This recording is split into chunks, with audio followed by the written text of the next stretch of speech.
લક્ષ્ય ન્યૂઝ, એક નજર, એક લક્ષ્ય. સુરેન્દ્રનગર જિલ્લામાં રાજકીય પક્ષના ઉમેદવારોએ ભર્યું ઉમેદવારી પત્ર.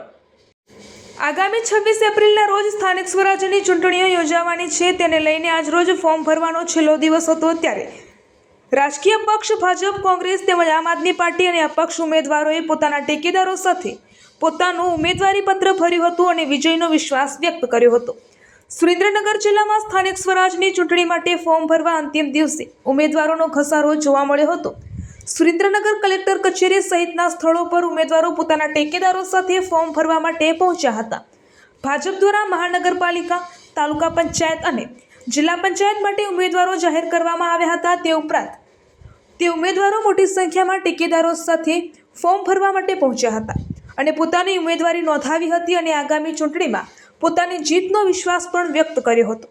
ધાંગધ્રા નગરપાલિકાના વોર્ડ નંબર 36ના ભાજપના ઉમેદવારો એકસાથે રેલી સ્વરૂપે નીકળી પોતાની ઉમેદવારી નોંધાવી હતી, જેમાં પૂર્વ કેબિનેટ મંત્રી I.K. જડેજા સહિત ભાજપના આગેવાનો ઉપસ્થિત રહ્યા હતા. રિપોર્ટર દેવમ ત્રિવેદી, સુરેન્દ્રનગર.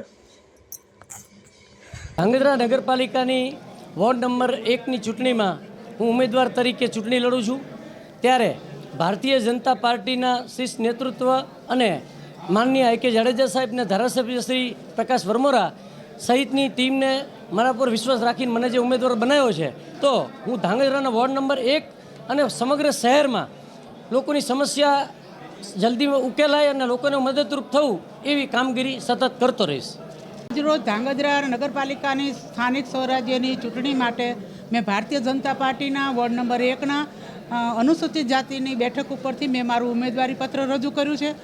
આજે હું ભારતીય જનતા પાર્ટીના માન્ય વડાપ્રધાન શ્રી નરેન્દ્ર મોદી સાહેબના વિકાસના મંત્રને આગળ લઈ જવા માટે ધાંગધ્રાની નગરપાલિકામાં ધાંગધ્રા શહેરના શહેરીજનોને પ્રાથમિક સુવિધાઓ મળી રહે એ માટે હું મારા પૂરતા પ્રયત્ન કરીશ અને મને 1 નંબરની અનુસૂચિત જાતિની બેઠક માટે ઉમેદવારી તરીકે પસંદ કરવા માટે હું પૂર્વ કેબિનેટ મંત્રી શ્રી I.K. જાડેજા સાહેબ, ભારતીય જનતા પાર્ટીના જિલ્લાના પ્રમુખ શ્રી હાર્દિક ટમાલિયા સાહેબ, મહામંત્રી પ્રદેશના શ્રી હિતેન્દ્રસિંહ ચૌહાણ સાહેબ, ધાંગધ્રાના ધારાસભ્ય શ્રી પ્રકાશ વરમોરા સાહેબ, મહિલા મોરચા જિલ્લાના પ્રમુખ શ્રીમતી કલ્પનાબેન રાવલ, દર્શનાબેન પૂજારા તેમજ તમામ મારા સંગઠનના કાર્યકર્તાઓનો હું ખૂબ દિલથી આભાર માનું છું. જય હિન્દ.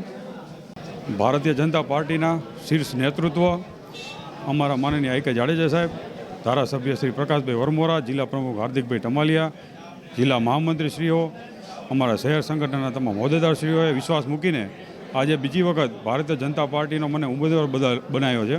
ગત ટર્મમાં હું નગરપાલિકા પ્રમુખ હતો તે સમયે ધ્રાંગધ્રાના ખૂબ વિકાસના કામો કર્યા છે, જેમ કે જોગાસર તળાવનું રીડેવલપમેન્ટ, ફાઉન્ડેશન બાબતે તમે જુઓ તો અત્યારે સિંદૂર સર્કલ વિકસિત થઈ રહ્યું છે. સાથે સાથે રોડ, પાણી, લાઇટ તમામ જગ્યાએ અમે સફળતાપૂર્વક અમારું ટર્મ પૂરી કરેલી છે અને ભારતીય જનતા પાર્ટીએ અમારા પર વિશ્વાસ મૂકીને જે અમને બીજી વખત ટિકિટ આપી છે, તો અમે વિશ્વાસમાં ખરા ઉતરી અને આવનારા સમયમાં ધ્રાંગધ્રાના વિકાસના કામને વેગવંતી આપી અને જનહિતના કાર્યો માટે અમારી સમગ્ર ટીમ જોડાયેલી રહી છે. એ બદલ હું ભારતીય જનતા પાર્ટી ટીમનો આભાર વ્યક્ત કરું છું.